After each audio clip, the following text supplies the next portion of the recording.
Nika, anak, bumalik ka na rito. Susunduin kita dyan. Itigil nyo na yan kasi hindi yan makakabuti sa inyo. Gusto nyo bang maghiwalay talaga? Halimbawa, humantong kayo sa hiwalayan.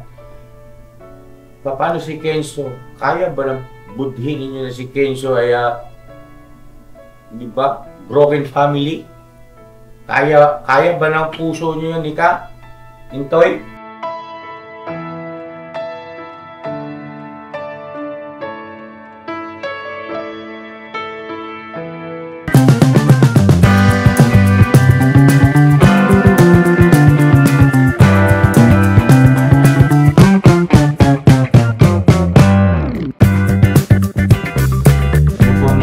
Business naming minamahal. Yun, magandang gabi po sa atin lahat at sama ko ngayon si Burnok at si Tongtong. Ito ba sa si Kuya Mga ka-business. Si Tongtong siya si Noknok. Ay, hello po mga ka-business. Ulit ako kasama pala si Kuya Stong. Ayaw mo ba? Hindi, kala ko dalawa lang tayo yan. Hindi pala sa likod. Ay, Kuya Stong. Kumusta ka na? Oh? Mga loko-loko ito. Kumusta? Halos magkapalit na nga kayo ng mukha araw-araw. Di kami nagkita kasi kami kanina yan. Okay. Isang oras na nakalipas. Ganon? Oo. Na-miss nyo ang isa't isa? Oo, namiss ko yan yan. Talaga? Nagpapa-instructor ako yung vertical. Vertical. Tumbling. Okay na, tara na. Ayun na mga ka-business naming minamahal, pakisamahan niyo po kami at ayan, nakita niyo na yung ating thumbnail, title, ano po. At sige lang, bira lang ng bira mga ka-business at talagang ganun po eh. No? At sa ganitong mga sitwasyon at pagkakataon, eh dapat lang, no? Na lalo tayo magiging matapang na harapin ang mga ano yan pagsubok, hamon ng buhay, ano po. At totoo naman na minsan ay kumbaga sa boxing di ba no, Kuya Tong, no? Pagka inabot ng magandang patama ng kalaban talaga namang lumalambot din ang tuhod mo, ano? Pero may pagkakataon man na ikaw ay ma-knockdown, at least hindi knockout. Yes. Bangon ulit. So yun po mga ka-business, pakisamahan niyo po kami. Gusto mo tong lagi masaya si Kuya? Upload ko tong, masaya ako doon. Oo nga, real talk to. Mag-upload ka. Kaya ako gusto ko laging sinishare yung knowledge, yung pagkakataon, diba, yung chance, no? So yan na mga ka-business, nandito na tayo sa kay Intoy. At ayun nga po, totoo po yung nandyan sa thumbnail na nakita nyo po, yung title, nagka-problema yung mag-asawa po mga business. At kinausap ko naman na ito kanina, kanya lang kasi po ay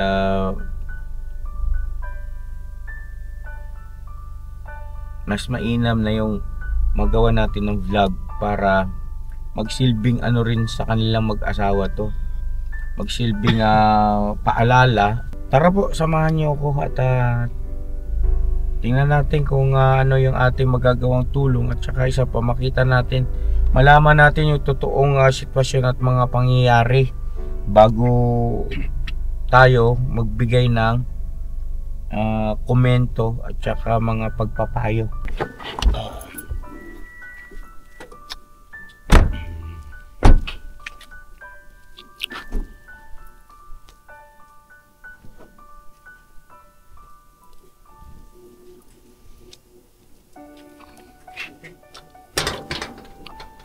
Toy!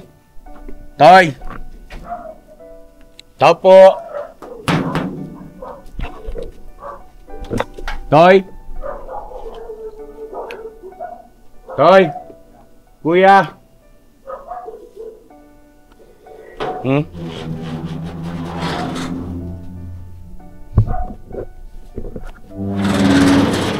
Nangyari?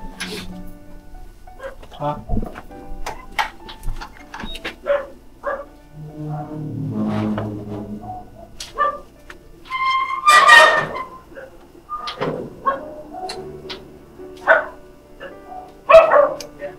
Ha? Pasok daw yan. Yes, tong.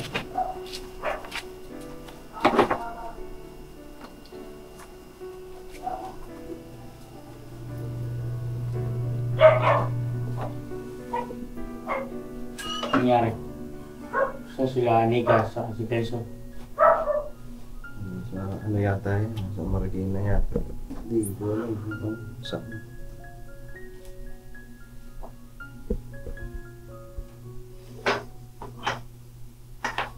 Ano ba pinag-awayan nyo? Ha? Akala ko po. Ha? Tignan mo. May upuan ka pa ba dyan?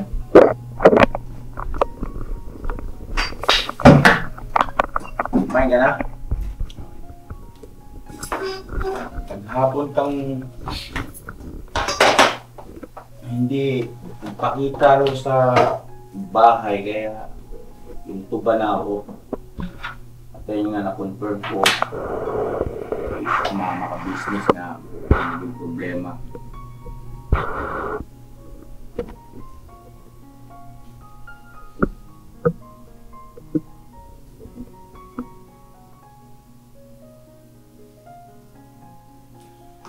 Ano bang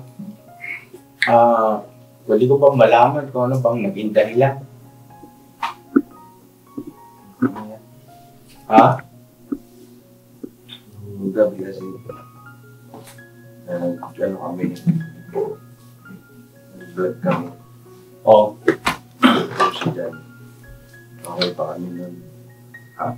Maghapon kami, hindi pumunta ko siya. Nag-vlog kami nun dito. Bahay. Tapos, sa hindi inaasahan, kasi na-full storage yung memory card ng GoPro. Nag-delete siya. Siya lang ang nag-delete nun.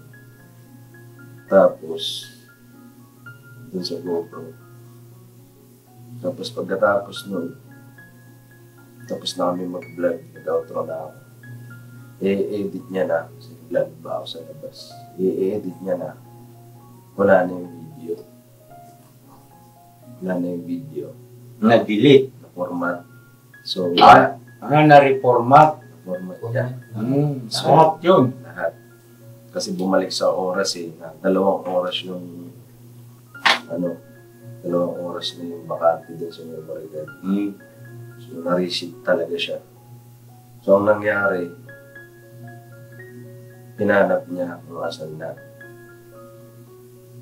Sabi ko na format mo ikaw lang naman nag-delete dyan sa GoPro, di ba? Inamin mo rin naman. So sabi niya, hindi ko nga i-delete yun kasi alam ko. Sabi ko, bakit sino sinisisi mo niya yun? Alam nga naman ako, di man ako gumalaw din sa GoPro, ikaw lang naman nag-delete. So yan ang nangyari. Tapos sabi ko sa kanya, hayaan mo na yan, baka ayaw ba ipa-upload sa atin yun. Gawa na lang tayo, mag-intro out na lang tayo. Niyaya ko siya. Mag-vlog na lang ulit. Mag-vlog Bago. out lang. Sabi ko sa kanya. Sabi ko, dito na lang tayo kasi naghalo pa ako nun. Sabi ko, dito na lang tayo, maglaban na lang tayo dito sa labas. Tapos kulitan lang. Sabi ko sa kanya, kwentuhan. Tapos tinatawa-tawanan ko lang. Dinadaan ko na lang sa kasi naiinis na siya. Sabi niya sa akin, iniinis mo na naman ako, tapos pumasok sa kwarto. Pagpasok doon sa kwarto, tapos pumasok ako. Pasok ko doon, hindi na ako pinapansin. Nakatalikod lang siya sa akin. Samantala pag natutulog kami, nagkatabi kami si Kenzo sa gilid. Doon ba niya sa may pader. Doon na siya sa gilid, si Kenzo na sa gitna. Hindi na ako magkatabi. Sabi ko, nagagalit nga talaga sa akin. Naiinis. So, kinabukasan, kasi sanay naman ako doon sa ganun na. Pagka kinabukasan, okay na kami. Biro-biro ko lang. So, kinabukasan, ganun pa rin, hindi pa rin siya namamansin sa akin. Kasi nawala kami ng upload, di kami nakapag-upload nun. Kinabukasan. Tapos, pagkatapos nun, diba nung kay Kemuknoy, nag tayo. Yung nagbaba ng Message sa GC. Kasi na punta kayo dito kasi check up natin si Kemuknoy. So alas 8, pumunta na ako doon sa business house. Yung hindi ko naman alam na galit pa siya yung araw na yun, no, umaga. So, pagdating namin doon, di ba si Shoko, iniwan niya sa bahay, sa business house, kasi sila Timingke nasa ospital. So, sila Junjun andun din. Kasama. Walang mag-ano kay Pau Pau, Shoko. So ngayon, nandito naman si Nika, sabi ko kay ate, sabi ni ate sa akin, puntahan mo nga din si Nika para katuwag din si ate dito kay Shoko. So, pinuntahan ko siya, niyaya ko. Sabi ko lang, tara na, pinapunta tayo ni ate. Kasi si Shoko, sa bahay, wala din sila Junjun, wala si Ate Minggay. Hindi niya ako pinapansin. Kala ko kasi masakit lang yung ngipin niya. Kala ko hanggang doon lang. Tapos, yun, inaano ko na, tara na, maligo ka na. Ang tagal namin dito. Hindi pa rin. Tapos, yun, nagano ako sa kanya na, ano ba yan? Ano bang problema mo? Bakit ka ganyan? Bakit? Kasi kung tutuusin, maliit na bagay lang naman yun nangyari. At saka nangyayari talaga yun. Kahit sa akin na-experience ko yan mga ka-business na siyempre hindi naman kagustuhan na ma-delete yung video na for upload na sa editing. Kaya talaga nangyayari yun. So siyempre wala kang ibang choice kundi gumawa ng panibago. Kasi hindi mo na talaga may babalik yun. Hindi na marabalik May babalik yun. Tapos, ngayon? Tapos yun, nung okay na, di tahimik lang siya, lumabas siya sa pero alam ko talaga masama loob. Lumabas siya, naligo silang dalawa ni Kenzo, tapos pumunta kami doon sa bahay. Pagdating namin doon sa bahay, hindi siya pumasok. Sa labas lang. Sa PBH? Doon lang siya sa labas. Tapos maya-maya, nag-chat sa akin, nasa loob ako. Sabi niya, papuntahin mo dito si Kenzo. Uuwi kami. Uuwi saan? Uuwi dito sa bahay. Dito? Opo. Kala ko sa Bicol Tapos pag uwi dito sa bahay, naglakad lang sila. Naglakad lang sila ya. ba't tingin natin? Ano nga yun, parang hindi ko alam kung anong tumatakbo sa isip niya. Kasi kararating lang namin dun. Tapos aalis na naman siya. So umuwi sila dito. Malamang yun, parang tinablang ka na rin, nabububusit ka na rin. Naiinis na ako. Naiinis ka na rin. Naiinis na ako. So ang ginawa ko, nagpaalam ako kay ate. Dito ko tungkol, sabi ko, tingnan dyan, nasupitan ko. Sabi ko kay ate. Ha? Hindi mo maganda, parang bagong. Dito ko. Sino kang dumi kita? Ayan. Tapos, ano nangyari? Umuwi siya, kasama si Kenzo, naglakad lang sila na dapat sana ay nagpahatid sa'yo. Di ba kalimitan lang kasi may motor naman po sila mga ka-business. At dahil nga sa masama pa loob, kaya nagdesisyon siya na umuwi rito kasama si Kenzo, naglakad para ipakita sa'yo na masama pa loob niya sa'yo. Anong ginawa mo? Pumasok ako dun sa bahay, nagpaalam ako kay ate. Baka si David. Piguti, uwi muna ako. Tapos yun, parang naiinis na ako. Naiinis na talaga ako nun. Ano ba itong nangyayari sa atin? umuwi din ako dito. Pagdating ko rito, nagre-ready siya ng mga gamit niya, Gamit na ano? damit. Nag-aaral sa balutan, parang gano'n. Parang ganun. Tapos, hindi siya natuloy nung araw na yun. Natulog lang siya dyan. Natulog din ako rito. Wala kaming pag-uusap, hindi kami nag-uusap kasi masama loob niya. Tapos kinabukasan, kanina, inaano ko na sinusuyo ko na siya. Tapos inaano ko na halikan ko pa nga, pero hindi ako pinapansin. Si Kenzo na lang. Yun.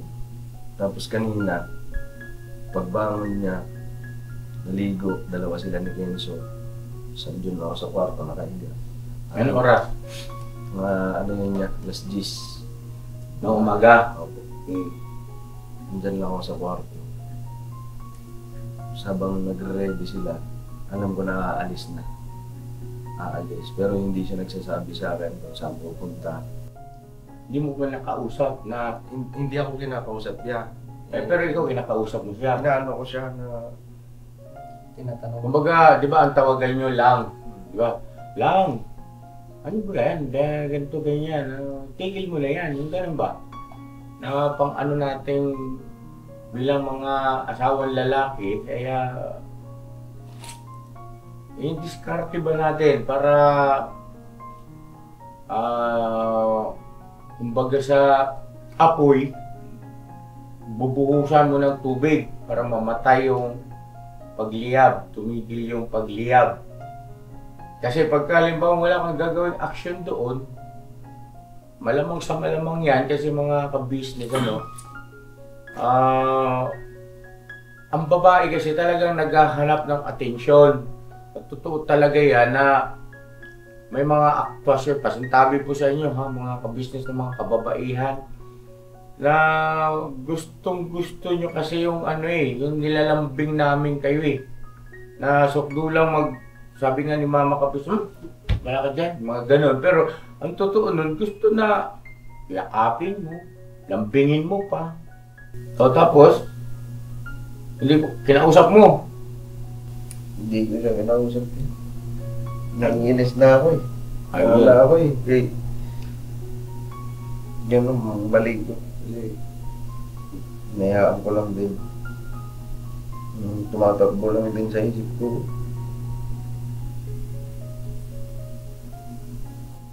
Ano tumatakbo sa isip mo? Kasi yun ang gusto niya Parang, sige, para parehas tayo makapag-isip. Kasi pagka dito, kung ganyan lang din, na magkasama tayo sa tita, yung nagpapansin yung para tayo mga tanga yan. Ayun, ang sinasabi ko. Ako, kami ni ate nyo, madalas na pagkakataon ay tinatalakay natin yung bagay na yan, di ba?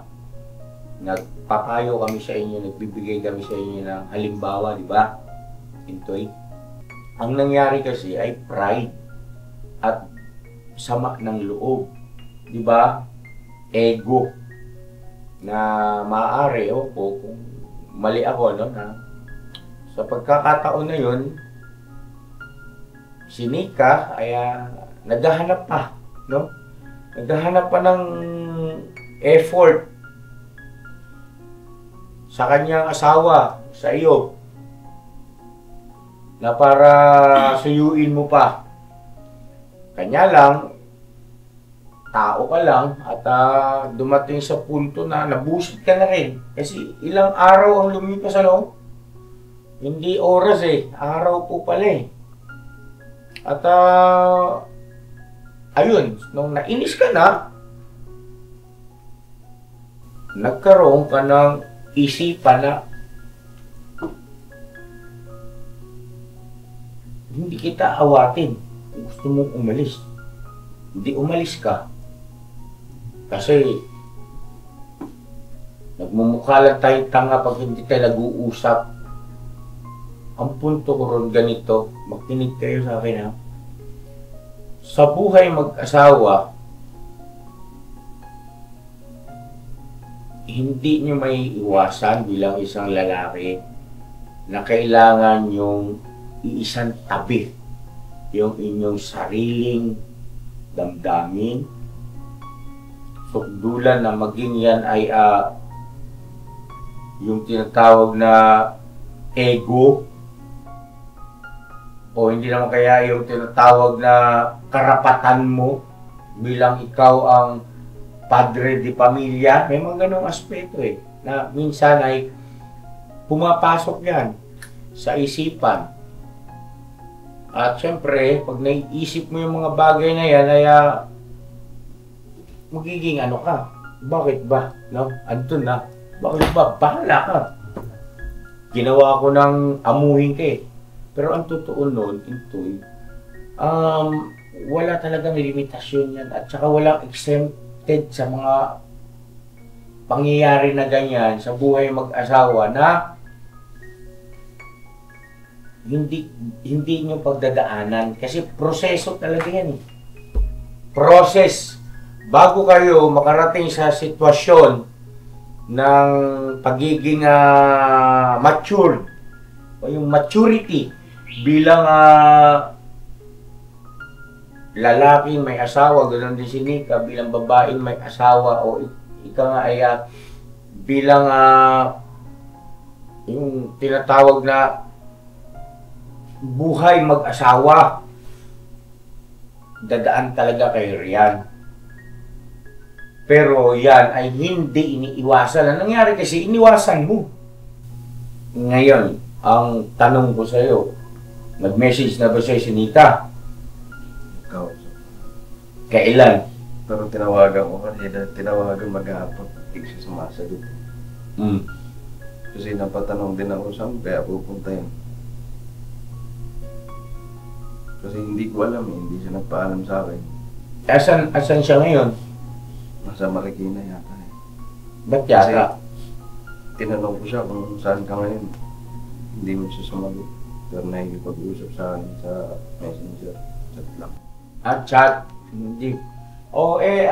Hindi mo tinanong, ano nangyari? Ba't iniwan mo ako? Ba't umalis ka? Yan nga, tinanong ko sa kanya, bakit ka umalis? Pwede naman natin pag-usapan kung anong problema natin, di ba? Dito lang, hindi mo lang inisip. Ba't kailangan dito ba tayo mag-usap sa cellphone? Sabi niya, umalis daw siya kasi gusto mo makapag-isip-isip. Tinanong ko siya, anong pag-iisipan mo? Ano? Saan ka mag-iisip? Saan? May nagawa ba ako? Mali? Yun ang tinatanong ko sa kanya. Ano sabi niya?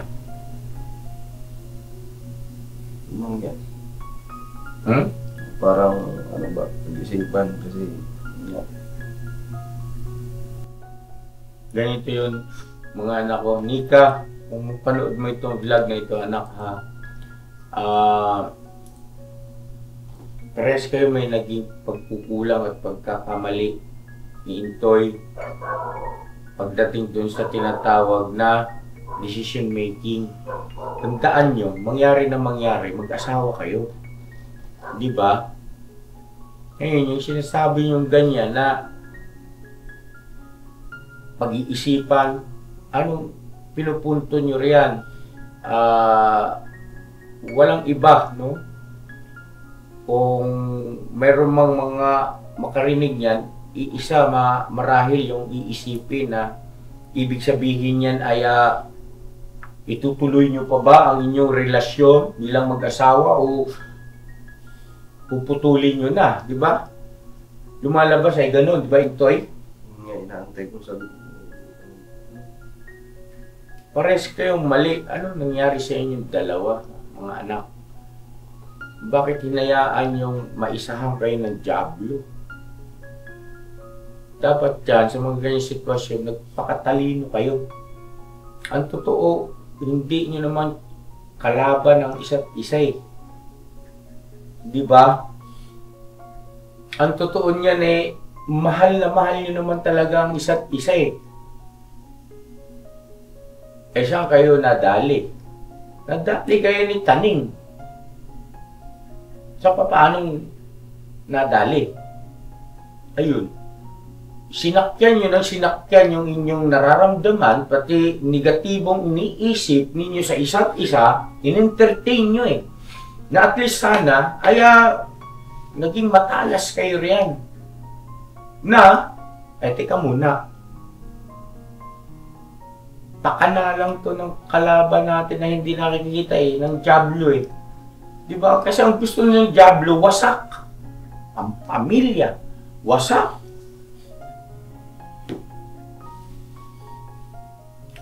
Ang isang grupo o samahan, yun, dun siya masaya.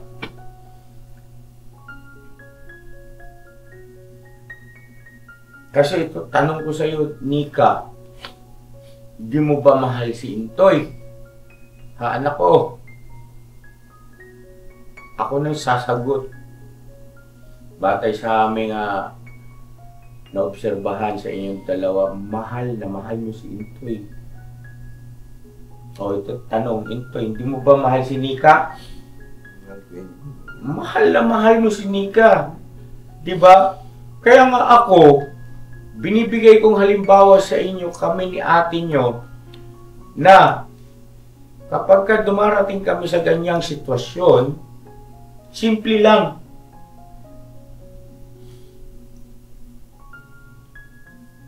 Matutunan mo kaagad na disiplinahin yung sarili mong nararamdaman at naiisip na negatibo. Kasi hindi sa lahat ng oras at pagkakataon yung nararamdaman mo at naiisip mo ay magre-resulta ng mabuti o maganda. Di ba?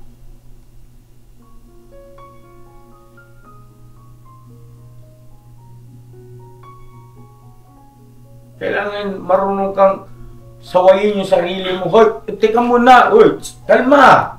Diba? Relax. Hinga ng malalim para ma-relax mo yung sarili at makapag-isip ka ng maayos. Hindi sa lahat ng oras na kung ano yung nararamdaman mo, it's either good dyan or bad, ay yun na yun, no? Kailangan mo pa rin isip-isipin. Pag-aralan mo. Baka mamaya kayo nalilibang at nadadali, nadadaya, naiisahan. Diba? Oh.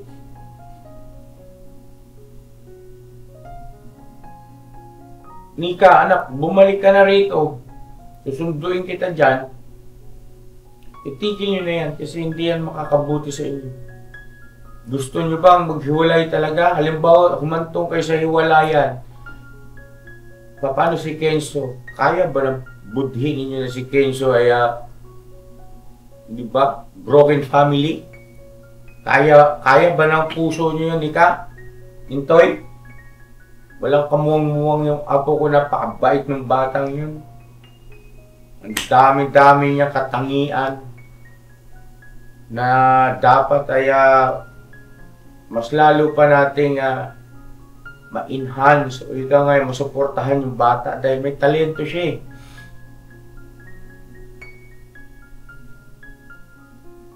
Kaya ba ng puso ninyo, dibdib ninyo na magtanong si Kenzo? Halimbawa ay, Nika, kinig ka sa akin anak ha.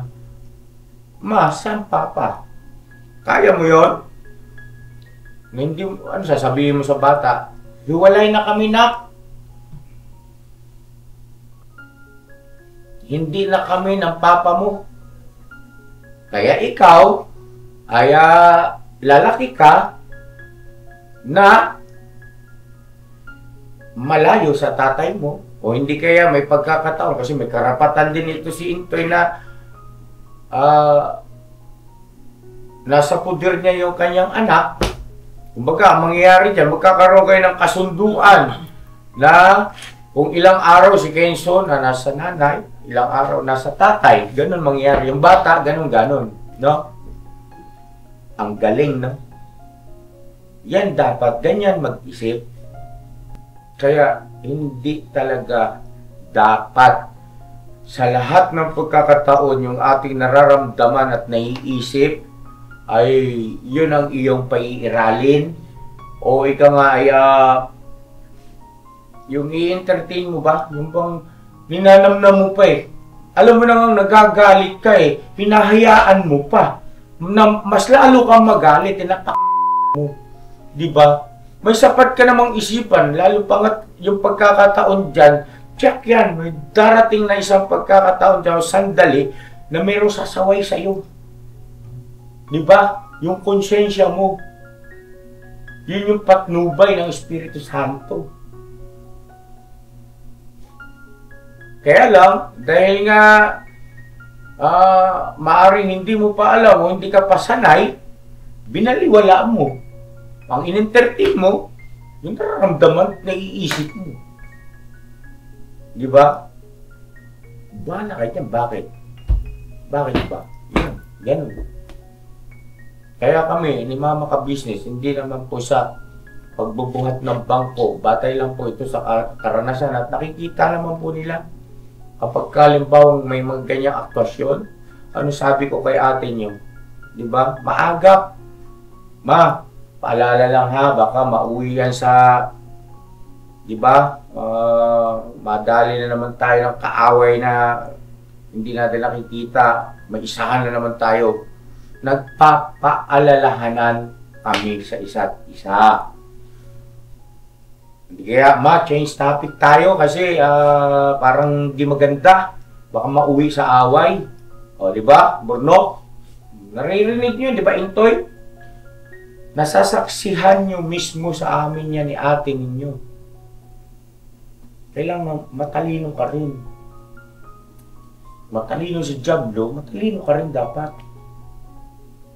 Huwag kang papayag na ikaw lang ang naiisahan niya. Isahan mo rin siya. O ngayon, yung Nika, anak.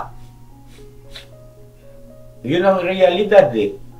Pagka kayo naghiwalay ni Intoy, in-entertain mo yung iyong nararamdaman na ganyan, yun ang mangyayari sa inyo. Tanong, pagka nasa hustong gulang na yung anak niyo si Kenzo, anong kaya harap niyo dyan?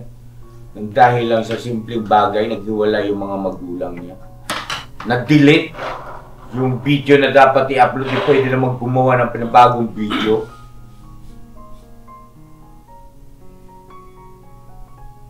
Ano kaya ang mararamdaman ni Kenzo kung halimbawang hinayaan ninyo ang inyong mga sarili na lamunin kayo dyan sa inyong mga mali na nararamdaman at naiisip? Halimbawa, Nika, anak, ito tanong ko sa iyo. Dahil nga nadaig na kayo ng sitwasyon at pagkakataon, naghiwalay kayo. Diba? Alam nga namang hindi ka mag-aasawa ng bago. Napakabata mo pa. Intoy, tanong ko sa iyo, kaya mo? Ha? Isip-isipin mo nga. Kaya mo na may humahalik sa kay Nika na ibang lalaki? Doon sa pinakamamahal mo, di ba? Ikaw, Nika, kaya mo ba? Isipin mo lang, imaginein mo lang, sandali anak, na merong katabi si Intoy na ibang babae, kasi walay na kayo eh. Kaya mo? Yan yung mga bagay na bago kayo magpatalo dyan sa inyong mga maling nararamdaman at naiisip, pag-aralan nyo rin. Diba?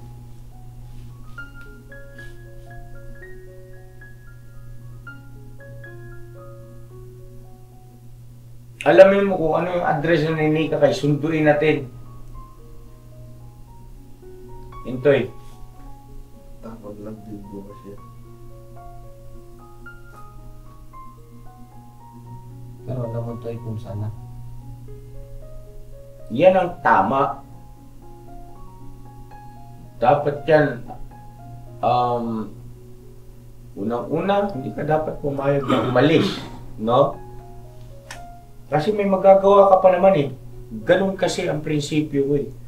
May magagawa ka pa naman, bakit ka give up? Di ba? Huwag kang i-give up. May magagawa ka pa naman, ang dami pang option. Ang dami pang paraan. Huwag ka lang magpalamon o magpadaig dyan sa nararamdaman mo. Kasi hindi sa lahat ng oras tama yan. Hindi sa naiisip.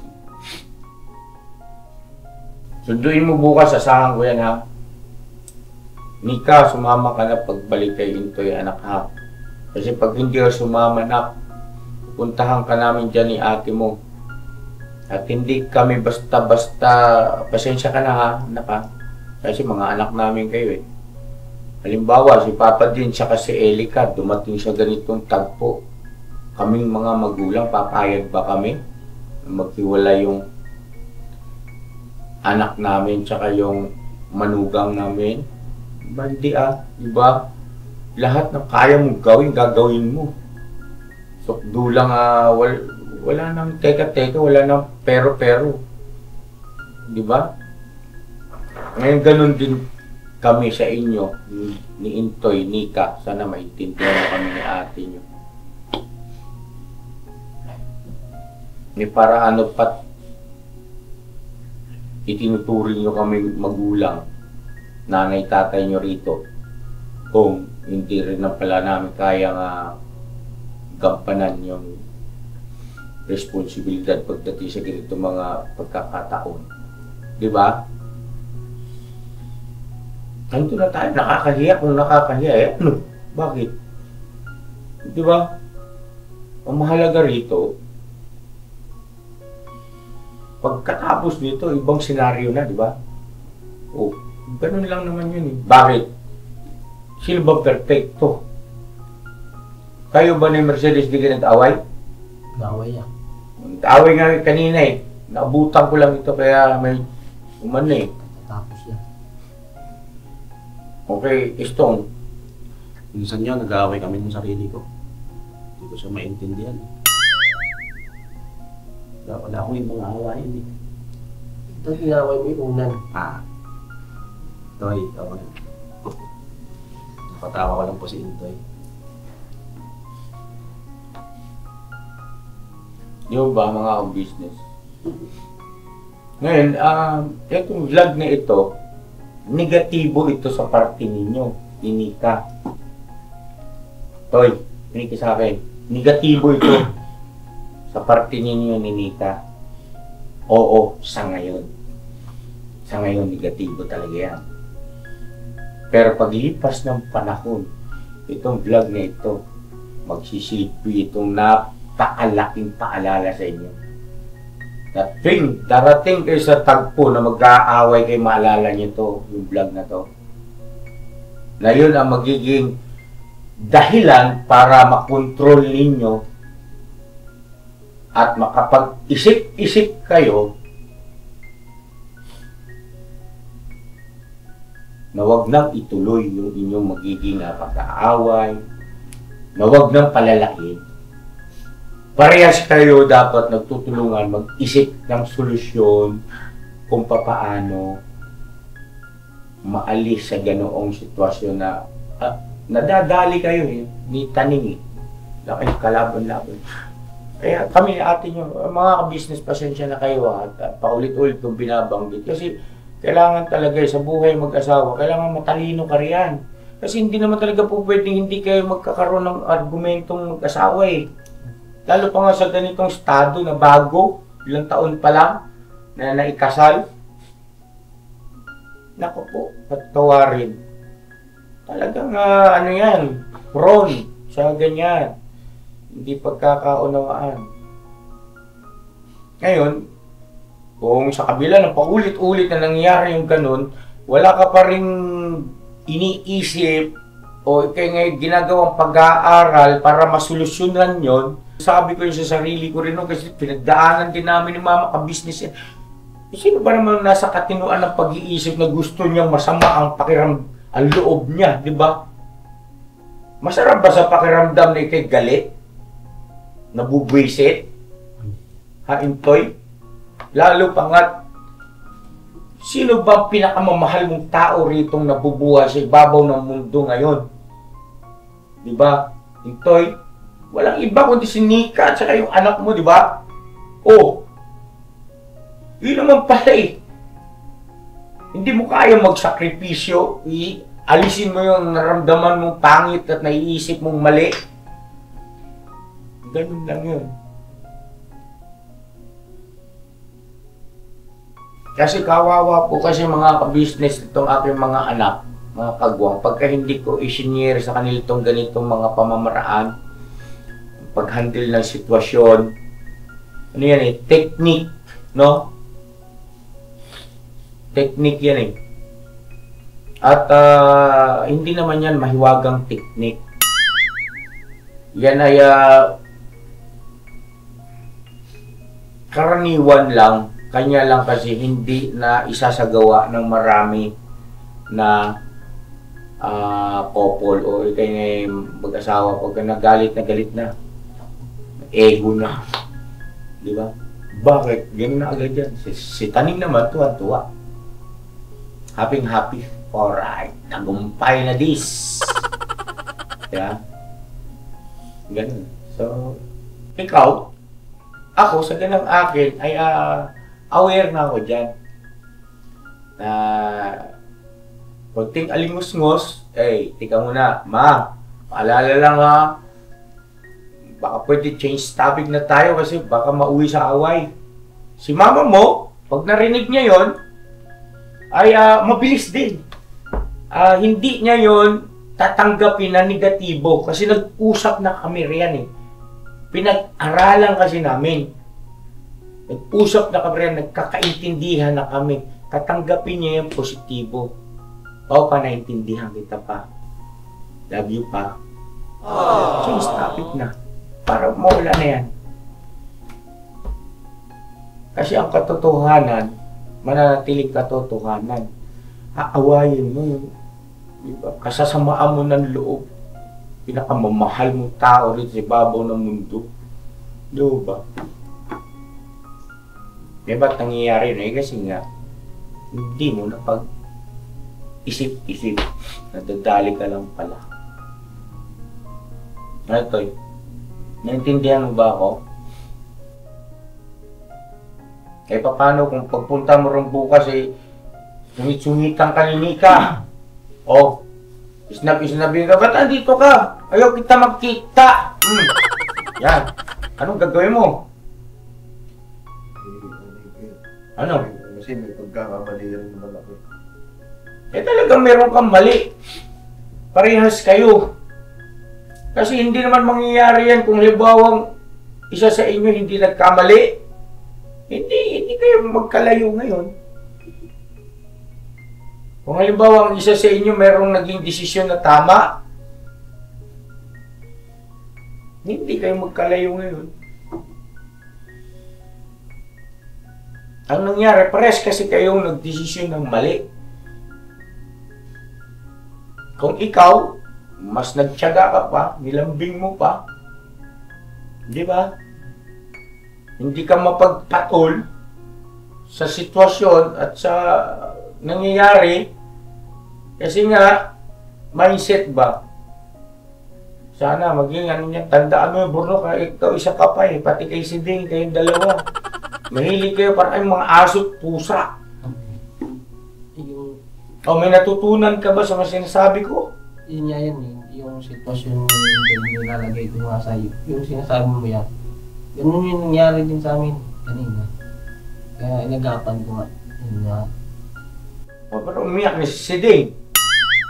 Yun, kaya umiyak yun niya kasi yun, inausap ko na siya. Nagsabi ako sa amin. Napagkumpa ko lang. Di ba may mawawala ba sa'yo? Intoy? Kung halimbawa ikaw sukdulang, ibaba mo yung sarili for the sake of, di ba? Mas lalo pang pagkayang misis natin na himasmasan, maalala niya yan, mas lalong hahanga sa'yo yan Di ba? Macho dating mo riyan. Pagka na himasmasan na, doon ka lang bawi-bawi. Di ba? The sky is the limit naman yun. Pero sa pagkakataon na mainit pa ulo, sabayan. Sabayan mo. Mag-away talaga kayo.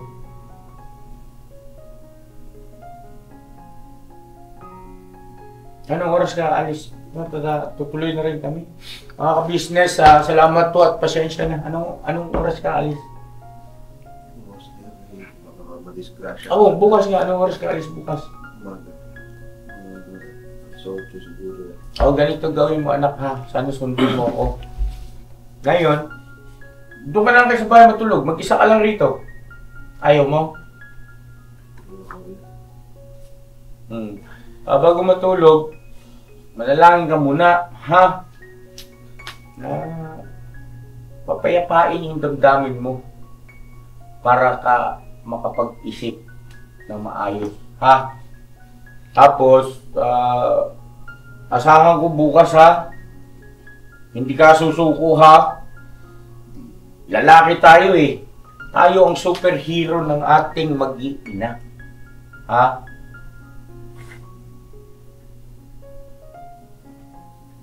Huwag mo silang bitawan. Pag kan pumipiglas, huwag mo bitawan. Kakawala talaga yan. Di ba? Amuhin mo. Ganunin mo. Sige na yan, Kuya Islam. Berto. Ayan. Lahat naman dumataas sa ganyan, ha? Uy. Ay, ito. So, pagka hindi samahan ka pumatay. Ganito. Ito, sa akin, suggestion ko lang. Ano kaya kung sasama na lang tayo doon, sunduin natin para maramdaman din ni Nika na kami ni ate niya ay hindi siya baliwala sa amin, lalo na pagka mga ganyang sitwasyon, pagkakataon. Alam niya naman yun yan. Alam niya naman yun kung ano kayo sa amin. Ano lang pupunta doon para mapatunayan ko rin sa sarili ko na kaya ko. Hindi ako umaasa. Kasi kung iaasa ko sa inyo, parang wala rin yung pag-i-effort ko. Mas maganda yung idea mo. Mas maganda yung naiisip mo. Gawin mo yan. Ganun parang kung iaasa ko lang din sa inyo yan. Parang sa susunod na pag-aaway namin, naasa lang din ako din sa inyo. Pero hindi ka bawasan ang iyong ano yun, ha? Ang pagtanggap sa katotohanan ay hindi ibig sabihin na umaasa ka na lang. Kundi bahagi yun ng pagbibigay galang at respeto mo sa mga magulang mo. Kaya nga, merong mga magulang eh. Dahil kayo, ay may mga bagay-bagay talaga na pwede nyo ma-encounter na hindi pa kayo ganoon kapamilyar. Diba? Na ang mga magulang ninyo, pagka inopen nyo, ay makakapagpayo sa inyo at masasabi pa nga natin minsan, kaya pala ganun pala yun. Diba? No? Intoy? No. Sige na, tuloy na kami. Salamat yan. Ngayon, Pasensya na yan. okay lang. Naintindihan ko naman. Sa akin lang kasi, ayaw kong mag-aksaya ng sandali. At habang pinatatagal kasi, pag hindi ka umaksyon, ay lalong lumalaki yung chance na mas lalong lalala. No? Sana nakatulong sa yung pagpunta ko rito sa pagdedesisyon mo.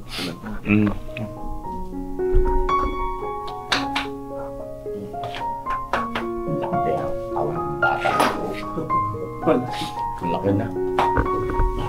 Ayan, Toy. Ikaw pa ba? Basta pintay mo ang bumasa.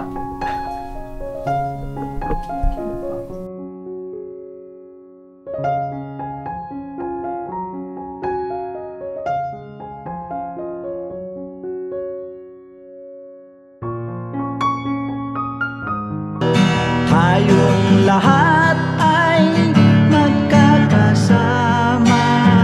Tayong lahat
Hanapin kayo